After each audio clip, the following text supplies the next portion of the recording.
하나님 말씀은 사사기 16장 23절에서 31절까지 말씀입니다. 하나님의 말씀 사사기 16장 23절에서 31절까지 말씀, 저와 여러분이 한 절씩 교독합니다. 블레셋 사람의 방백들이 이르되 우리의 신이 우리 원수 삼손을 우리 손에 넘겨주었다 하고 다 모여 그들의 신 다곤에게 큰 제사를 드리고 즐거워하고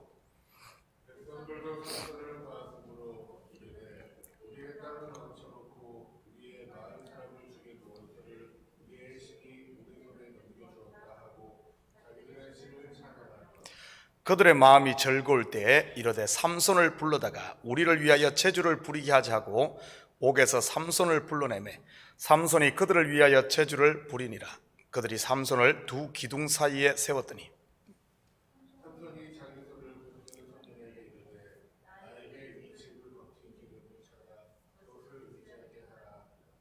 그 집에는 남녀가 가득하니 블레셋 모든 방백들로도 거기 있고 지붕에 있는 남녀도 3,000명 가량이라. 다 삼손이 제주 부리는 것을 보더라.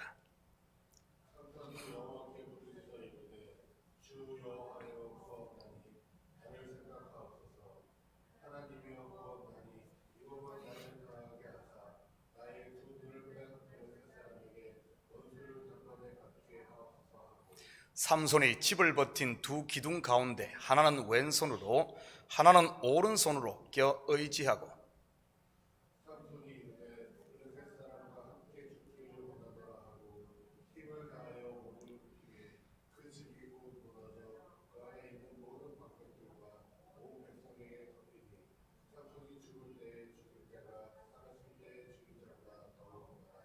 함께 읽겠습니다. 그의 형제와 아버지의 온 집이 다 내려가서 그의 시체를 가지고 올라가서 소라와 에스다올 사이 그의 아버지 마노아의 장지의 장산이라. 삼손이 이스라엘의 사사로 20년 동안 지냈더라. 아멘. 좋은 아침입니다. 우리는 어제 새벽에 자기가 사랑한 밤의 여인 들릴라를 빛으로 인도하기 위해 빛의 사람 삼손이 스스로 어둠이 되는 바보 같은 그의 사랑 이야기를 살펴보았습니다. 이는 곧 어둠의 권세 아래 있는 나를 빛 대신 하나님의 자녀로 세우기 위해 스스로 십자가를 지신 그리스도의 예표라고 했습니다. 이것이 복음이지요. 확인합니다. 마태복음 4장 16절 17절입니다. 흑암에 앉은 백성이 큰 빛을 보았고 사망의 땅과 그늘에 앉은 자들에게 빛이 비치었도다 하였느니라. 이때부터 예수께서 비로소 전파하여 이르시되 회개하라 천국이 가까이 왔느니라 하시더라. 두 눈이 뽑히고 옥에서 맷돌을 돌리는 삼손. 마태복음 22장 13절입니다. 임금이 사원들에게 말하되 그 손발을 묶어 바깥 어두운 데 내던지라. 거기서 슬피 울며 이를 갈게 되리라 하니라. 이 원어로 보면 이를 간다는 말과 맷돌을 돌린다는 말이 같습니다. 임금의 혼인잔치에 예복을 입지 않은 한 사람의 모습이지요. 알고 보면 이것은 아담의 범죄 이후 태어난 모든 인생의 모습입니다. 이 모습을 다르게 묘사한 곳이 창세기 3장 19절이지요. 같이 봅니다.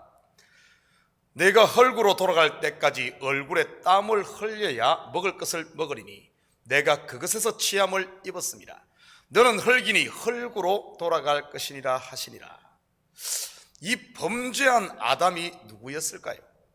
벌거벗은 수치의 사람, 죄인이라 불리운 사람, 어두운 옥에서 맷돌을 돌리고 있는 사람, 바로 거듭나기 전 바로 우리의 모습이지요.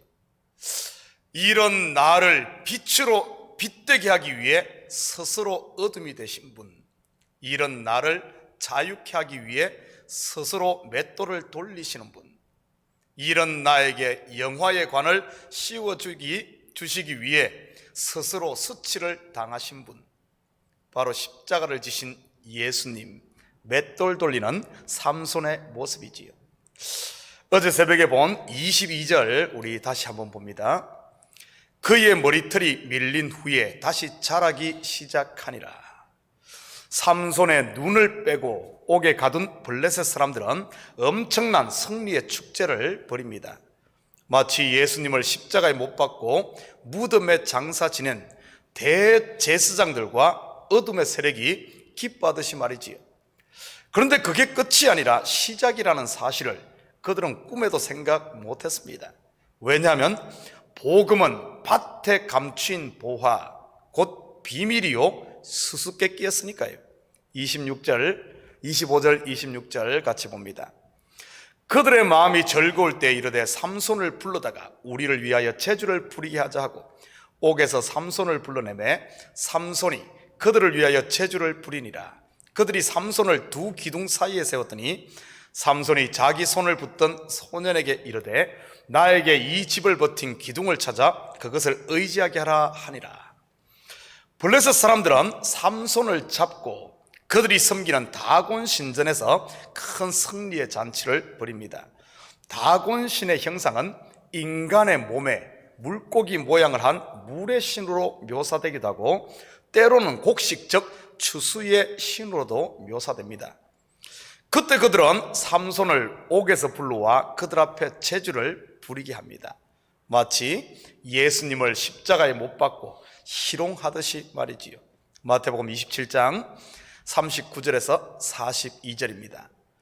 지나가던 자들은 자기 머리를 흔들며 예수를 모욕하여 이르되 성전을 헐고 사흘에 짓는 자여 내가 만일 하나님의 아들이거든 자기를 구원하고 십자가에서 내려오라 하며 그와 같이 대제사장들도 서기관들과 장로들과 함께 희롱하여 이르되 그가 남은 구원하였을 때 자기는 구원할 수 없도다.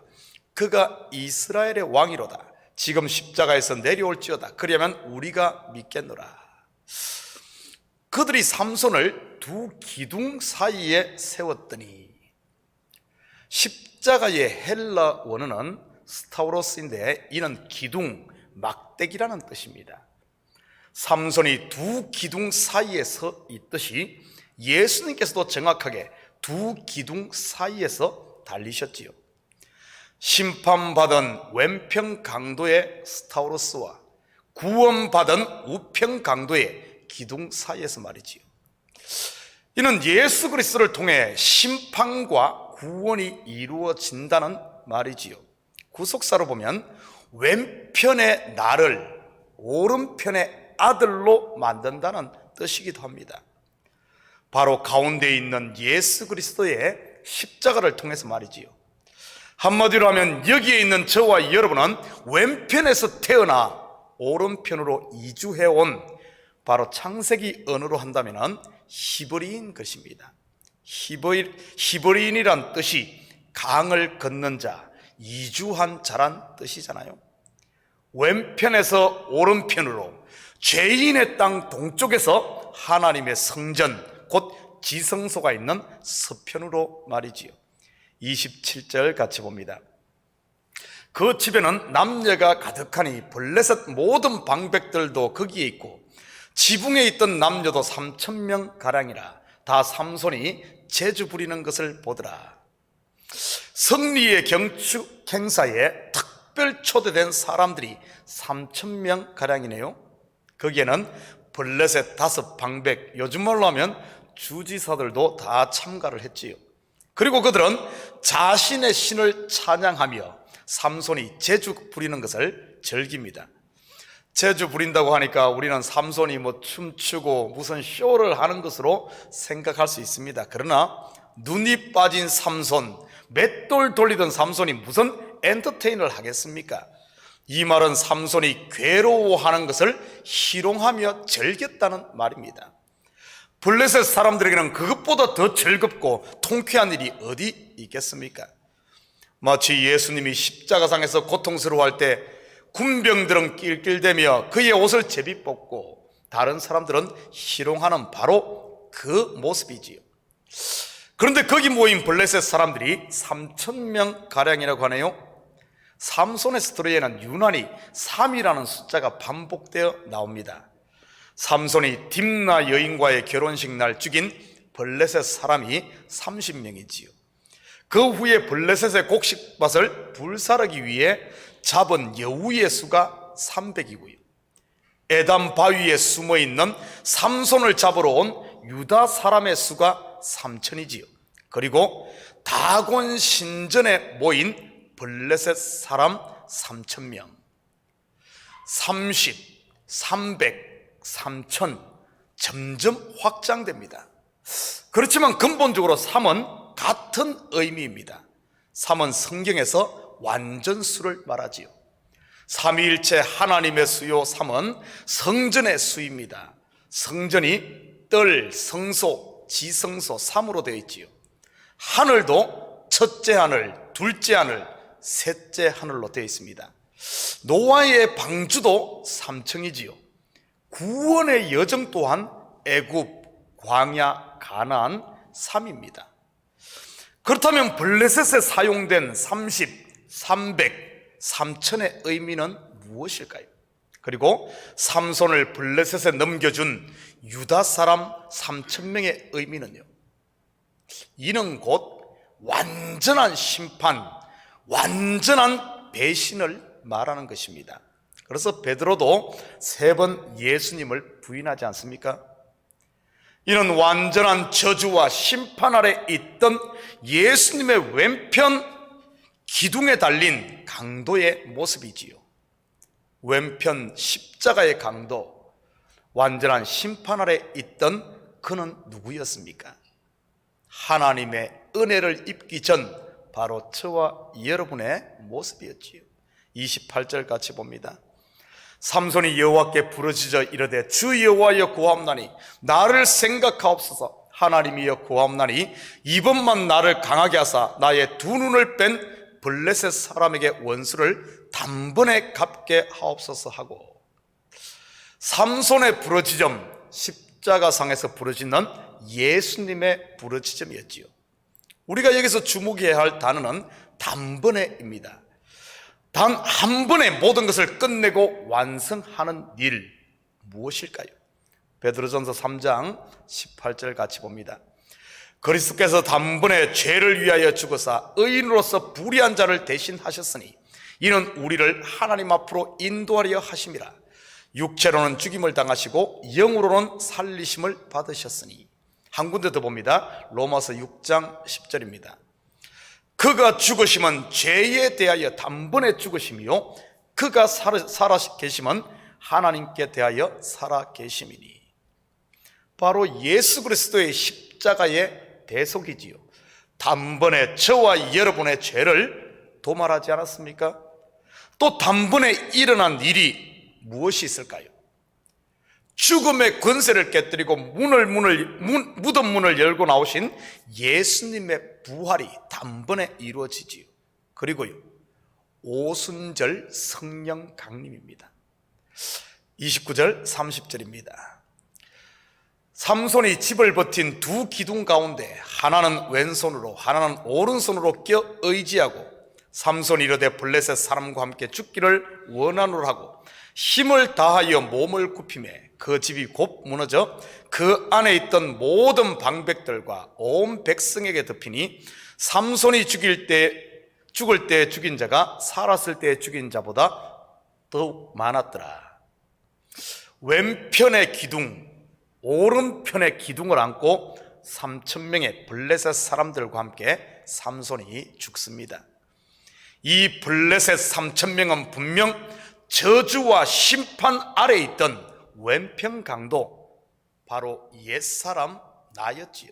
그렇다면 삼손이 의지했던 오른편의 기둥, 즉 오른편 강도인 세 사람인 나는 어떻게 되었을까요? 예수님의 오른편 강도는 사망에서 생명으로 옮겨지지 않습니까? 오늘 내가 나와 함께 나군에 있으리라. 사도행전 2장 41절 같이 봅니다. 그 말을 받은 사람들은 세례를 받음에 이 날의 신도의 수가 3,000이나 더하더라. 왼편 기둥의 블레셋 사람 3,000명이 삼손과 함께 죽고, 오른편의 기둥 성령 받은 세 사람 3,000명이 다시 살아나네요. 왼편에서 죽고 오른편에서 살아나지요. 바로 삼손 되시는 예수 그리스도로 말미암아 말이지요. 그래서 사도 바울은 내가 그리스도와 함께 죽고 그리스도와 함께 산다고 했지요.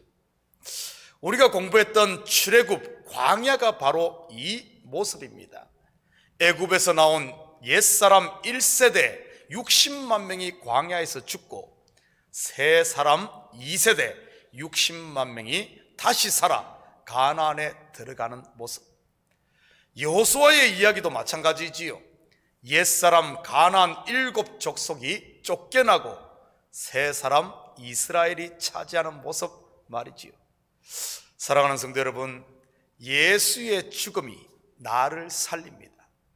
또한 나의 옛것들이 무너짐이 나를 새롭게 세우지요. 무너짐을 두려워하지 마십시오. 잃는 것을 무서워하지 마십시오.